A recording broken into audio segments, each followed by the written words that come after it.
And what do you think? Oh, I'm panicked wow. about that. You know, I gave into that one in 1994. I didn't know you were still grappling with that one. You know, it just sort of happened to me within the last few weeks, it seems to me. What am I panicked about? I'm also panicked about doing this show live. Welcome to PTI, boys and girls. In today's episode, Tarek Skubal takes the mound, the Sun and Fever scuffle, and Tim Legler joins us for 5 good minutes. But we begin today with the breaking news that the Buss family has reportedly entering into an agreement to sell the Los Angeles Lakers. Jeannie Buss will reportedly continue to serve in her role as governor, but the new owner will be Mark Walter, who already owns the Dodgers. The late Jerry Buss bought the Lakers in 1979 for $67.5 million. ESPN is reporting that the sale price values the team at a record $10 billion. Wow. Wilbon, what have the Busses meant to the Lakers, and what does this do for the team's future? Tony, the Busses have meant to the Lakers, and of course we're starting with Jerry and moving on through Jeannie, who has really controlled and managed the team and represented it lately since his death. As much as any ownership in modern times has meant to a team and a league. You want to compare him to Jerry Jones and the Cowboys? Okay. And he had the team, he bought them about 10 years before Jerry Jones got into the NFL. But, Tony, the Busses, they put a brand of basketball out there that continued what Jack Kent Cooke had already started, you know, with the fabulous Forum and Wilt and Jerry West and all that. Yeah. Buss came and he winds up, you know, maneuvering to get a guy named Irvin Johnson. And then they have what is literally called Showtime. And that brand is as important to the NBA as anything other than the Boston Celtics. Those are the two pillars on which the league is built and has been sustained. And the Buss family did that in Los Angeles, the capital of entertainment. And how can you have anything but glowing things, really, to say about the Lakers as they continue now, as they have LeBron and they went out and got Luka, and it continued in the Buss family way? Jeannie did that. So they've meant everything to Southern California sports and to the league. Do you want to go to the full disclosure about how close you are with Mark Walter because he's a Northwestern boy? Or do you want me to say it? Look, okay. He's a Northwestern alum. He's a trustee. He's somebody I know. He still lives in Lincoln Park. I love that he's bought the team. Nothing is going to change with the Lakers. Nothing is going to change because what Mark Walter has proved with the Dodgers is he spends a lot of money and he acquires good talent. Under his watch, they got Mookie Betts, they got Freddie Freeman, they got Shohei Ohtani, and they've won. They've won championships, as the Lakers have won championships. And yes, the Busses get all the credit in the world, drafting Magic, trading for Kobe, signing LeBron, signing Luka. So I think it's going to go on the same trajectory that it's been. I don't think you have to worry. I don't think LeBron's going to say, oh, get me out of here. I don't think any of that's going to happen. I mean, I think this is an easy move for the league. You know who the bad owners are. And the Busses were not bad owners, nor were they intrusive owners, though Jerry certainly did like publicity. And the Walter, but he's not an intrusive owner at this point, right? No, and so Tony, no, Mark is not an intrusive owner. And look at what the Dodgers do. Like, the Dodgers go out and they get whoever management decides they're going to get. And they're in contention every single day of every single season. This is what he does. So they win and they hire the smartest GMs, and that matters. Let's move to the NHL and the Florida Panthers winning their second straight Stanley Cup by pounding Edmonton last night 5-1 and taking the Stanley Cup Final Series 4-2. Florida was up 2-0 after one period. Ultimately, Sam Reinhart scored 4 goals, 2 empty netters. And neither Connor McDavid nor Leon Draisaitl scored a point. Wilbon, what does this game and this series say about the Florida Panthers? They are great. They are champions twice over. And I'll start there, but quickly just take a little side trip that says this show will be probably the only one that is not going to give in to the nonsense of calling them a dynasty. 2 is not a dynasty. And maybe people, I don't know, under 60 years old ought to look up dynasty and figure out what that is. They're great for now. That's enough. They went out and went back-to-back, and they beat what we still think is the best player in the world in Connor McDavid. And let me go specifically to the goaltender, Mr. Bobrovsky, who probably ought to be getting more credit than he's even getting. He's getting a lot, but not enough. Because, Tony, as you know, a great goaltender in the Stanley Cup playoffs and particularly in the final, has a disproportionate effect on the outcome. Like an ace who can go, 2 or 3 times in a series, or a great, first ballot Hall of Fame quarterback who can dominate action. A goaltender does that for you. And so Bobrovsky was the guy in that series. He had control of it. The bad moments he had are so few. No, I agree with all of that. Look, it's easy to make fun of South Florida as a hockey destination because there's no snow and there's no ice. But this is 3 years in a row into the finals and back-to-back championships, right? We can dismiss dynasty in this regard. There's no such thing as a dynasty of 2. It starts at 3. I prefer 4 and over a 5 or 6 year period, but they are on the verge. Amen. They have a chance because they put these things out there already. Here's what they did last night. Again, they went up 2-0 in the first period again. Over the course of the series, Mike, they outscored Edmonton 13-4 in the first period. And it was 9-0 in the last 4 games. So they were always in the lead. They outscored Edmonton, the team that we think of as the offensive team. They outscored them 28-17 over 6 games. Like 28 goals in 6 games. That's a lot of goals. That's really a lot of goals out there. I'm going to give you this small statistic that I find meaningful. The Panthers led in this series for 255 minutes and 49 seconds. The Oilers led for 33 minutes and 51 seconds. Woo. That's domination, Holmes. Yes, that's what that is. And it also set a Stanley Cup record. It did. That is domination. Wow. Let's turn then to the Oilers. McDavid says he's disappointed by how things finished up, but has, quote, a lot of confidence and belief, close quote, in his team moving forward. Tony, where does a second straight loss in the Stanley Cup final actually leave McDavid and his Oilers? It leaves them knocking on the door. And maybe, in the words of the great Bum Phillips, next year they'll break down the door. Actually, what Bum said is, kick the son of a bleep in, but this is a family show, so I didn't want to use that.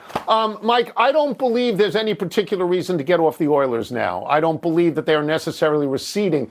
I know that Zach Hyman, who missed the series, and that may have been the turning point for all we know, he's 33 years old.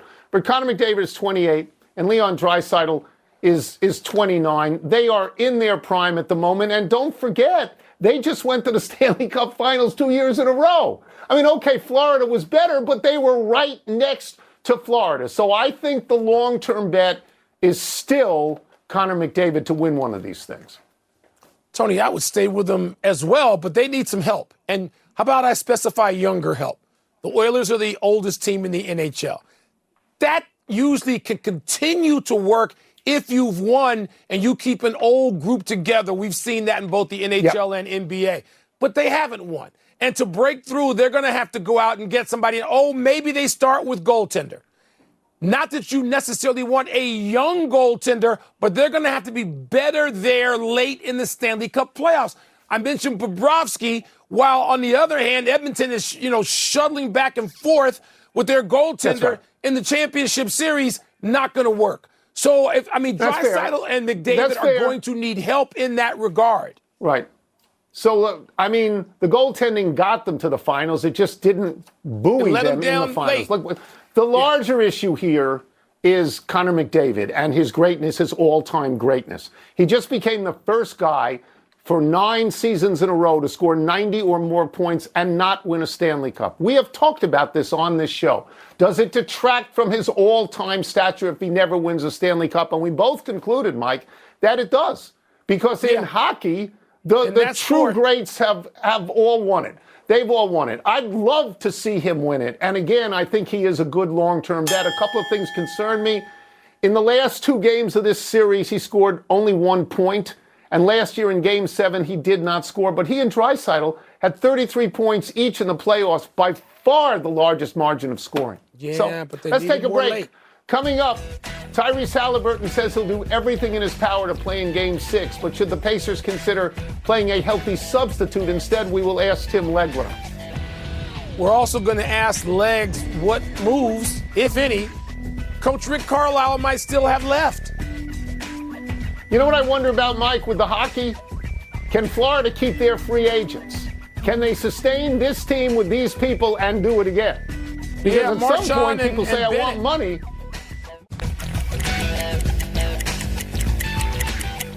Game 6 of the NBA Finals is tomorrow night in Indianapolis, where we find our great friend, ESPN NBA analyst Tim Legler. Let's start with the most important person, maybe on the court, maybe not tomorrow. Tyrese Halliburton says he's going to do everything in his power to play in Game 6 despite his right calf strain. How much of Halliburton, Tim, is enough to justify, starting him over a healthy player? Oh, boy, that's a great question. To put a percentage on it, I mean, I'm thinking you got to be at least 80% or maybe more, in my opinion. And here's the thing. The bottom line is this. Oklahoma City is going to know immediately what the threat level is for Tyrese Halliburton. And you saw it the other night, particularly as the game wore on. And in that fourth quarter, they knew he was a non-threat. He cannot get downhill. His speed's not a factor. Can't push off. Because of he's probably very concerned he might tear something in that calf.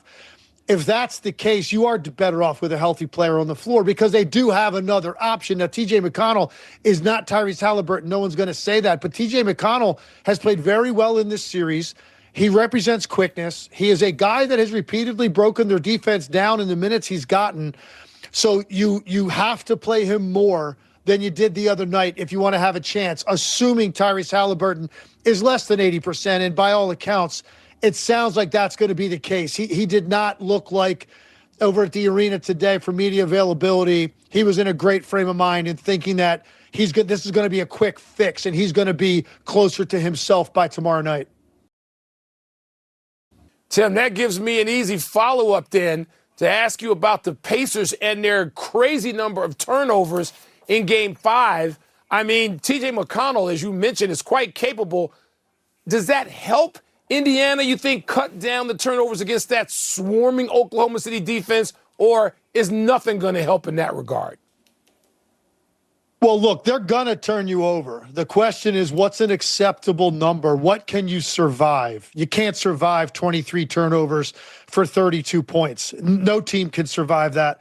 So it was really the first game that OKC not only turned them over, but they cashed them all in. That can't happen. TJ McConnell will help with that, certainly. He's very good with the ball, quick. He can escape bad situations, escape traffic, but he is a smaller guard, and they've got a lot of quickness and a lot of length out on the perimeter. So he can help, but the bottom line is this. You've got to keep that to a workable number. If that's 15 or below, you've got a chance against this team. I think you're going to see TJ McConnell on the floor a lot more than he was in the previous game. I don't think they're going to have a choice. I think Tyrese Halliburton's injury is going to necessitate that. You may even see them out there together some to take some of the ball handling burden off of Nembhard and Halliburton. Makes it a little bit easier for them to be, especially Nembhard, as scorer if he's not as worn out by bringing the ball up the floor against all that pressure. Tim, I think an even bigger problem for Indiana is Jalen Williams, J-Dub, who seems to have turned into a monster right before our eyes.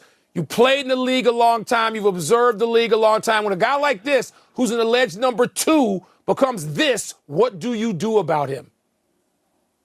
Very difficult for Indiana because you have so much attention that you've got to divert to Shea, right? There just has to be additional bodies in that direction. He's got a gravitational pull toward him because of his ability to just compromise defenses on the perimeter. When you do that, and that ball comes out of that area of the floor and it comes over to Jalen Williams, and he's got one guy in front of him, and he's got straight line dribbles, drives at his disposal, and when he's making the deep shot the way he was the other night, I'm not sure anybody can beat this team.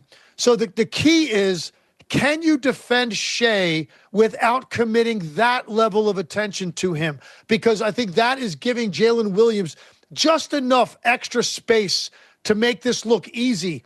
And I'm making it sound like it's something that can be done. I'm not sure it can because of how good those two guys are. But to me, that's the key. Contain Shea with a little bit less attention if you can. And I also think Rick Carlisle potentially plays a little bit of zone in this game just to try to keep the ball in front of you so you don't have to commit so much to let Jalen Williams have a whole lot of opportunity on the weak side of the floor, which he did the other night.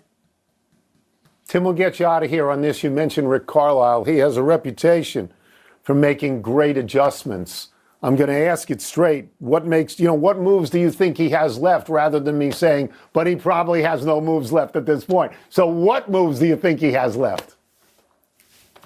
Look, I don't know that he's got a ton left by the time you get to a game 6. I do think zone could be an option. They're not going to play a ton of zone. They never have. I don't think it's a bad idea to sprinkle in some more possessions of zone to make sure that the ball is in front of you. And if that means Oklahoma City knocks down a few three-point shots, so be it. You've got to give up something different than what you've given up most of this series, which is Shai Gilgeous-Alexander or Jalen Williams living in the lane, living at the rim, breaking down your defense. So to me, that might be one temporary solution. And then I think offensively, for them to get this to a game 7 on Sunday, this has to be a Pascal Siakam night. And that's not as much maybe an adjustment for Rick Carlisle, other than some wrinkles maybe to get him in more advantageous spots to catch the ball. He's a guy that can win matchups in this series because he's got smaller guys on him. So if there's something different he does offensively, look for it to be something directed at Pascal Siakam, a guy capable of having one of those huge scoring nights just to give you a chance to be in this game in the fourth quarter, where then you hope your defense can get it done late and get this to Sunday. Thank you, Tim. It's great when we have you on. Thank you Tim. very much. Stay out of those storms. Appreciate you guys out there. both. Be safe. Yeah, I will. Believe me. Let's take one last break. Still to come, Caitlin Clark scuffles with the Sun. And is LeBron right that ring culture is overstated? Well, he chased them. He went from team to team chasing rings, didn't he? Yeah. Isn't that his MO? Yeah. I mean, he did it. Happy time, people. Happy 24th birthday, Evan Mobley. Mobley is one of 2 Cleveland big men with real impact. The other is Jared Allen. Both are 6'11", and both make it very hard for opponents to get to the rim. Mobley was drafted 3rd overall out of USC in 2021, and this year was his best so far. Mobley averaged 18.5 points, 9.3 rebounds, and 1.6 blocks a game for the first-place team in the Eastern Conference. Mobley was Defensive Player of the Year this year, the first Cleveland player ever so honored, and was an All-Star for the first time and second-team All-NBA. None of this, of course, helped Cleveland when they played Indiana in the playoffs, and they lost 4-1. A very nice story, Tony, as you know. But the question for me is, can Cleveland repeat that and finish atop the Eastern Conference standing in the regular season again next year? It's going to be hard. I mean, you got the Knicks, you got the Pacers, who are going to be feeling themselves a lot more coming off a trip to the finals. Interesting season coming up for the Cavaliers. You didn't mention the Celtics. You should have. Happy anniversary, Max Scherzer.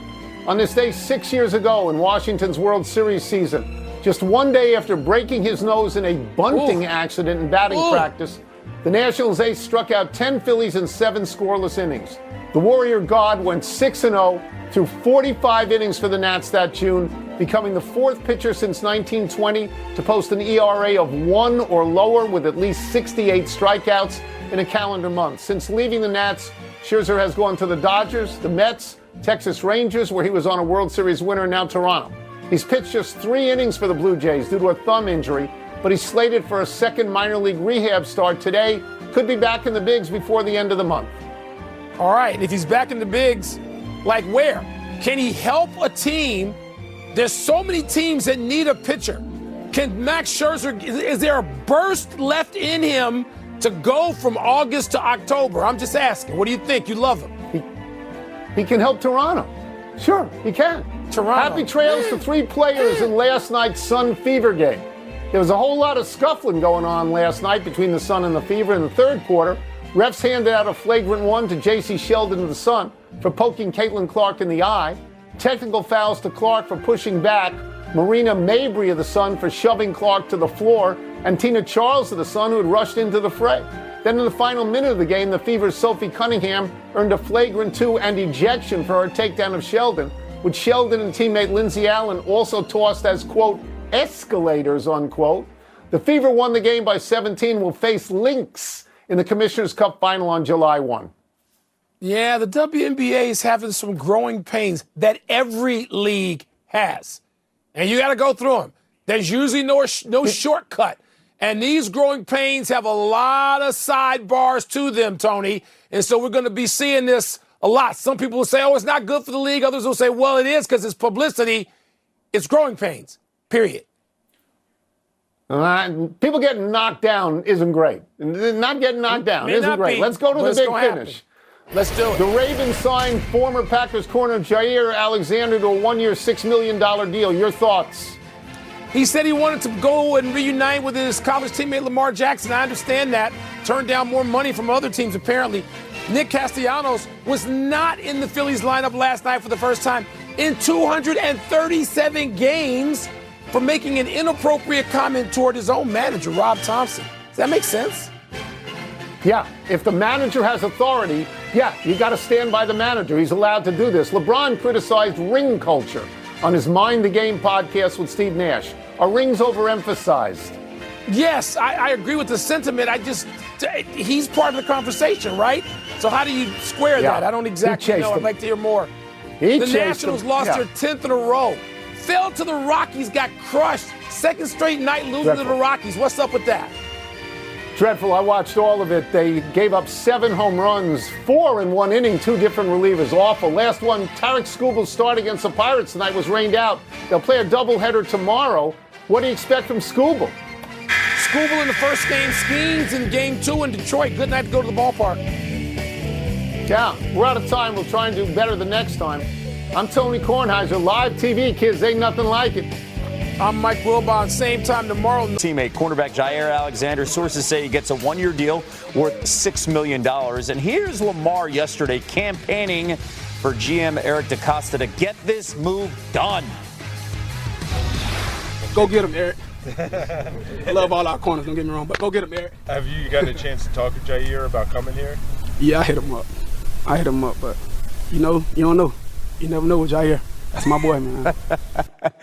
Senior NFL insider Adam Schefter in studio. Great to have you here with us. What more can you tell us details-wise about this contract? Well, it's a situation where he had more money elsewhere. Could have opted for richer deals, but he wanted to be with his former college teammate, Lamar Jackson. That meant something to him, and it meant something to Lamar, as you saw there. And so essentially he takes a 1-year deal from the Baltimore Ravens with $4 million with incentives that could bring it up to $6 million. And here's the key part.